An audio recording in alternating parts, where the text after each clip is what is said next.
Gusto naming magpasalamat doon sa donor na natulungan kami para mas lalo pang i-improve namin yung aming layunin sa pag-aalaga ng baboy.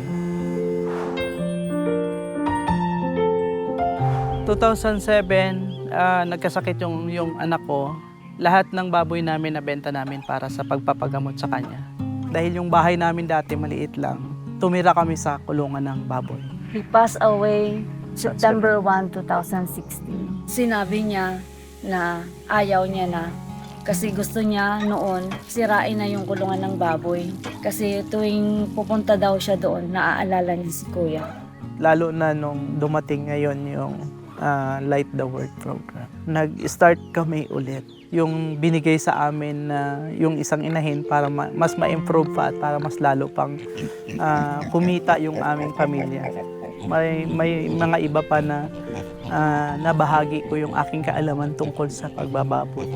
Tulad kay Armando, tinuro ko sa kanya lahat kung papaano mag-alaga ng baboy. So yun yung nakatanggal ng aming kalungkutan. Nabago yung pananaw namin sa buhay. Sobrang nagpapasalamat kami sa programa na yan. Light the Word.